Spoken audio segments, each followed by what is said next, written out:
ನೋಡಿ ಎಷ್ಟರ ಮಟ್ಟಿಗೆ ದನಿಗಳು ಎದ್ದು ಬಿಡ್ತವೆ. ದನಿಗಳು ಎದ್ದಂಥ ಸಂದರ್ಭದಲ್ಲಿ ನಮಗೆ ಆಶ್ರಯ ಕೊಡಿ, ನಮ್ಮ ಮನೆ ಕೊಡಿ, ನಾವಿಲ್ಲಿದ್ದಂಥವರು ಅಂತ ಹೇಳ್ತಾರೆ, ದಾಖಲೆಗಳನ್ನು ಸೃಷ್ಟಿ ಮಾಡ್ತಾರೆ. ಪಕ್ಕದಲ್ಲಿ ಕೆಲಸ ಇಲ್ಲದಿರುವಂಥ ಒಂದು ರಾಜ್ಯದ ರಾಜಕಾರಣಿಗಳು ಇಲ್ಲಿ ನಮ್ಮ ಸರ್ಕಾರದ ಮೇಲೆ ಒತ್ತಡವನ್ನು ಹಾಕ್ತಾರೆ. ಅಲ್ಲಿದ್ದಂಥ ಒಬ್ಬ MP ಇಲ್ಲಿಗೆ ಓಡಿ ಬರ್ತಾನೆ, ಇಲ್ಲಿ ಬಂದು ಏನು ಅವ್ರು ಕಣ್ಣವ್ರು ಬರೆಸುವಂಥ ತಂತ್ರಗಾರಿಕೆಯನ್ನು ಮಾಡ್ತಾನೆ. ಇವೆಲ್ಲ ಈ ನಾಟಕಗಳನ್ನು ನೋಡಾಯಿತು. TV9 ನಿಮ್ಮ ಮುಂದೆ ಒಂದು ದೊಡ್ಡ ಸುದ್ದಿ ನೀಡ್ತಾ ಇದೆ. ಮನೆ ಪಡೆಯುವಂಥ ವಿಚಾರಕ್ಕೆ ಸಂಬಂಧಪಟ್ಟಂಗೆ ನಾವು ಅಲ್ಲಿ ಫೀಲ್ಡಿಂದ ವಿವರಗಳನ್ನು ಕಲೆ ಹಾಕಿದ್ವಿ. ಯಾರ್ಯಾರ ದಾಖಲೆಗಳು ಏನೇನು ಹೇಳ್ತವೆ, ಯಾವ ಏರಿಯಾದಲ್ಲಿದ್ದಂಥವ್ರು ಎಲ್ಲಿ ಬಂದು ಕೂತರು, ಯಾರ ಆಸ್ತಿ ಇದು ಅಂಥೇಳಿ ಇಲ್ಲಿ ಬಂದು ಕೂತಿದ್ರು. ಹೆಚ್ಚಿನವರು ಕೇರಳ ಮೂಲದವರು ಇಲ್ಲ್ಯಾಕೆ ಮನೆ ಕೊಡಬೇಕು, ಉತ್ತರ ಕರ್ನಾಟಕದವರು ಪಾಪ ಬಂದು ಅಲಿತಾರೆ. ಕೆಲಸಗಳು ಕಾರ್ಯಗಳು ಕೂಲಿ ನಾಲಿ ಮಾಡಿಕೊಂಡು ನಿರಾಶ್ರಿತರಿಗೆ ಮನೆ ಕೊಡಬೇಕು ಅಂತ ಹೊಸ ವರ್ಷಕ್ಕೆ ಮನೆ ಕೊಡ್ತೀವಿ ಅಂತ ರಾಜ್ಯ ಸರ್ಕಾರ ಕೂಡ ಘೋಷಣೆ ಮಾಡಿಬಿಡುತ್ತೆ. ಎಲ್ಲೊಂದು ಕಡೆಗೆ ಫೆಬ್ರವರಿ ಮುಗಿತಾ ಬಂದರೂ ಕೂಡ ಮನೆಗಳ ಹಂಚಿಕೆ ಇಲ್ಲ. ಯಾಕಿಲ್ಲ ಅಂತಂತಂದರೆ ಸರಿಯಾದಂಥ ದಾಖಲೆಗಳೇ ಇಲ್ಲ. ನೀತಿ ನಿಯಮ ಕಾನೂನು ತೊಡಕು ಖಂಡಿತವಾಗಲೂ. ಯಾಕಂದರೆ ಅಲ್ಲಿ ಅರ್ಹರೇ ಇಲ್ಲ, ಮನೆ ಕೊಡಕ್ಕೆ ಆಗಲ್ಲ ಅಂತ ತುಂಬ ಸ್ಪಷ್ಟವಾಗಿ ಅಧಿಕಾರಿಗಳು CM ಹೇಳಿದ್ದಾರೆ. ಒಬ್ಬರಿಗೆ ನೀವೇನಾದರೂ ಮನೆ ಕೊಟ್ಟರೂ ಕೂಡ ಮುಂದಿನ ದಿನಗಳಲ್ಲಿ ಕಾನೂನು ತೊಡಕಾಗತ್ತೆ, ನಿಮ್ಮದೇ ಜವಾಬ್ದಾರಿ ಅಂತ ಹೇಳಿದ್ದಾರೆ. ಇದು ನಿಜಕ್ಕೂ ಅಲ್ಲಿ ಅರ್ಹರು ಯೋಗ್ಯರು ಇದ್ದಾರಾ? 20-30 ವರ್ಷಗಳಿಂದ ಅಲ್ಲೇ ಇರುವಂಥವ್ರು ಇದ್ದಾರಾ? ಇದು ಸಂಗತಿ. ಡಾಕ್ಯುಮೆಂಟ್ಗಳೇ ಇಲ್ಲ ಅಂತಂತಂದರೆ ಇವರಿಗೆ ಮನೆ ಹೆಂಗೆ ಕೊಡೋದು, ಹೇಗೆ ಕೊಡೋದು, ಯಾಕೆ ಕೊಡಬೇಕು? ಇದು ನೋಡಿ, ಇದರ ವಿವರಗಳನ್ನು ನಾವು ತೋರಿಸ್ತಾ ಇದ್ದೀವಿ. ಆ ಡಾಕ್ಯುಮೆಂಟನ್ನು ತುಂಬ ಸ್ಪಷ್ಟವಾಗಿ ಆ ಡಾಕ್ಯುಮೆಂಟ್ಗಳು ಸಾರಿ ಹೇಳ್ತಾ ಇವೆ. ಎಲ್ಲಿದ್ರು ಇವರು, ಏನು ಎತ್ತ. 245 ಜನ ಅರ್ಜಿ ಹಾಕಿದರು. ಮೊದಲ ಹಂತದಲ್ಲಿ 26 ಅರ್ಜಿಗಳನ್ನು ಕನ್ಸಿಡರ್ ಮಾಡಲಾಗಿತ್ತು. 26 ಫಲಾನುಭವಿಗಳ ಲಿಸ್ಟನ್ನು ಕಳಿಸಿತ್ತು ಜಿಲ್ಲಾಡಳಿತ. ಆದರೆ 26 ಅರ್ಜಿನಲ್ಲಿ ಯಾರೂ ಕೂಡ ಫೈನಲ್ ಆಗಿಲ್ಲ. ಯಾಕಪ್ಪ ಅಂತಂದರೆ ಅವ್ರು ಯಾರೂ ಕೂಡ ಅರ್ಹರಲ್ಲ ಅಂತ. ಹೆಂಗಿದೆ ನೋಡಿ ಸ್ಥಿತಿ. ಇಷ್ಟು ತಡ ಮಾಡ್ತಿತ್ತು ಅಂದ್ಕೊಂಡ್ರೆ ನೀವು ಸರಿಯಾದ ರೀತಿಯಲ್ಲಿ ಏನಾದರೂ ದಾಖಲೆಗಳಿದ್ದು ಬಿಟ್ಟಿದ್ದಿದ್ರೆ, ಹೌದಪ್ಪ ಇವ್ರಿಗೆ ಕೊಡಬಹುದು ಅಂತ ಅಂದುಬಿಟ್ಟಿದ್ದಿದ್ರೆ, ರಾಜೀವ್ ಗಾಂಧಿ ವಸತಿ ಯೋಜನೆ ಮನೆಗಳನ್ನು ಕೊಡೋಕ್ಕೆ ಇಷ್ಟೊಂದು ತಡ ಆಗ್ತಿತ್ತಾ? ಕನ್ಸಿಡರ್ ಮಾಡಲಿಕ್ಕೆ ತಡ ಆಗ್ತಿರಲಿಲ್ಲ. ಕಾರಣ ಏನಪ್ಪ ಅಂತಂದರೆ ಇವರು ಅರ್ಹರಲ್ಲ ಅನ್ನುವಂಥದ್ದು.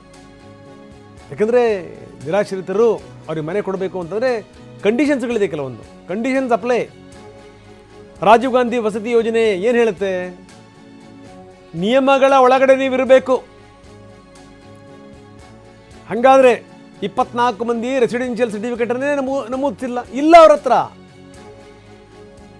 ಸರ್ಟಿಫಿಕೇಟನ್ನು ನಮೂದಿಸದೇ ಇರುವಂಥ ಎಕ್ಸ್ಕ್ಲೂಸಿವ್ ವಿವರಗಳನ್ನು ನಾವು ನಿಮಗೆ ಕೊಡ್ತಾ ಇದ್ದೀವಿ, ದಾಖಲೆಗಳನ್ನು. ಬನ್ನಿ, ನಮ್ಮ ಪ್ರತಿನಿಧಿ ಶಿವರಾಜ್ ಕುಮಾರ್ ಈಗ ನಮ್ಮೊಂದಿಗೆ ನೇರ ಸಂಪರ್ಕದಲ್ಲಿದ್ದಾರೆ. ಶಿವರಾಜ್, ಆರಂಭದಿಂದಲೂ ಕೂಡ TV9 ಅಲ್ಲಿ ಎಲ್ಲ ಮನೆಯನ್ನು ಸುತ್ತಿತು, ನೀವು ಕೂಡ ಹೋಗಿದ್ರಿ, ಕಿರಣ್ ಸೂರ್ಯ ಹೋಗಿ ಎಲ್ಲ ದಾಖಲೆಗಳನ್ನು ನೋಡ್ತು. ಅಲ್ಲಿದ್ದಂಥವ್ರು ಇಲ್ಲಿಗೆ ಯಾಕೆ ಬಂದ್ರಿ ಅನ್ನುವಂಥ ಪ್ರಶ್ನೆ ಕೂಡ ಹೇಳಿದ್ರಿ. ಯಾವಾಗಲಿಂದ ಇಲ್ಲಿ ಬಂದ್ರಿ ಅಂತ ಕೇಳಿದ್ರಿ, ಎಲ್ಲ ವಿವರಗಳನ್ನು ಕಲೆ ಹಾಕಿದ್ರಿ. ನೋಡಿ, TV9 ಅವತ್ತೇನು ತೋರಿಸ್ತಲ್ಲ ಅದೆಲ್ಲವೂ ಕೂಡ ಸತ್ಯ ಅನ್ನುವಂಥದ್ದು ಜಗಜ್ಜಾಹೀರಾಗಿದೆ. ನಮ್ಮವರೇ ಉತ್ತರ ಕರ್ನಾಟಕದಿಂದ ಬಂದಿರುವಂಥವರು, ಈ ಕಡೆಗೆ ಈ ಚಾಮರಾಜನಗರ, ಈ ಮೈಸೂರು ಭಾಗದಿಂದ ಬಂದಿರುವಂಥವ್ರು ಕೂಲಿ ನಾಲಿ ಮಾಡ್ಕೊಂಡು ಬದುಕ್ತಾ ಇದ್ದಾರೆ.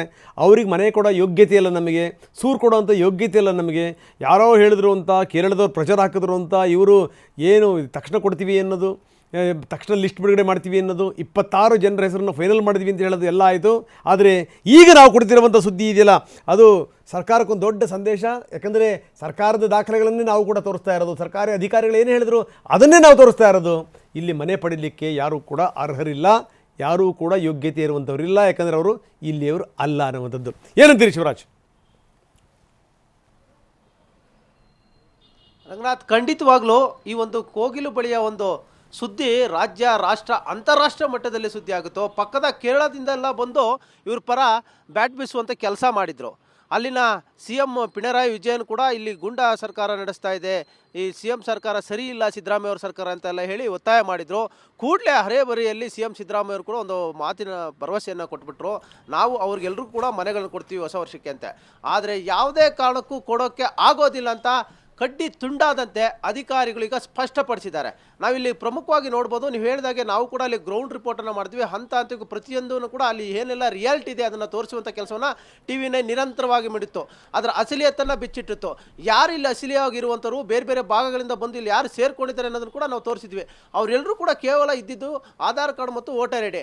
ಆದರೆ ಅಲ್ಲಿ ಪ್ರಮುಖವಾಗಿ ಇರುವಂತಹ ಆಧಾರ ಅಂದರೆ ರೆಸಿಡೆನ್ಷಿಯಲ್ ಸರ್ಟಿಫಿಕೇಟ್ ಇರಬೇಕು, ಕನಿಷ್ಠ 5 ವರ್ಷ ಅಲ್ಲಿ ವಾಸಿಸಿರಬೇಕು. ಆದರೆ ಯಾರ ಬಳಿ ಇಲ್ಲ ಅನ್ನೋದು ಇಲ್ಲಿ ಸ್ಪಷ್ಟವಾಗಿ ಗೊತ್ತಾಗ್ತಿರೋದು. ಸುಮಾರು 245 ಅರ್ಜಿ ಬಂದಿದ್ವು. ಅದರಲ್ಲಿ ಮೊದಲ ಹಂತದಲ್ಲಿ 26 ಅರ್ಜಿ ಫೈನಲ್ ಆಗಿತ್ತು. ಅವ್ರಿಗೆ ಕೂಡಲೇ ಮನೆಯನ್ನು ಕೊಡ್ತೀವಿ ಅಂತ, ರಾಜೀವ್ ಗಾಂಧಿ ವಸತಿ ಯೋಜನೆಯಡಿ ಮನೆ ಕೊಡ್ತೀವಿ ಅಂತ ಹೇಳಿದ್ರು. ಆದರೆ ಅದು ಯಾವುದೂ ಕೂಡ ಕೊಡೋಕ್ಕೆ ಬರೋದಿಲ್ಲ ಅಂತ ಈಗ ಸ್ಪಷ್ಟವಾಗಿ ಗೊತ್ತಾಗ್ತದೆ. CM ಸಿದ್ದರಾಮಯ್ಯ ಅವರು ಕೂಡ ಅಧಿಕಾರಿಗಳು ಮಾಹಿತಿ ಕೊಟ್ಟಿರೋಂಥ ಯಾವುದೇ ಕಾರಣಕ್ಕೂ ಒಬ್ಬರು ಕೊಟ್ಟರೆ ಮುಂದಿನ ದಿನಗಳಲ್ಲಿ ಕಾನೂನು ತೊಡಕಾಗುತ್ತೆ. ಬರೀ ಎಲ್ಲರೂ ಕೂಡ ಇದೇ ರೀತಿ ಪ್ರಶ್ನೆ ಮಾಡ್ತಾರೆ. ಅವರೆಲ್ಲರೂ ಕೂಡ ಅರ್ಹರಲ್ಲ, ಹೀಗಾಗಿ ಕೊಡೋದಕ್ಕೆ ಆಗೋದಿಲ್ಲ ಅನ್ನೋ ಮಾತುಗಳನ್ನ ಸ್ಪಷ್ಟವಾಗಿ ಅಧಿಕಾರಿಗಳು CM ಸಿದ್ದರಾಮಯ್ಯಗೆ ಮನವರಿಕೆ ಮಾಡಿಕೊಟ್ಟಿರುವಂಥದ್ದು.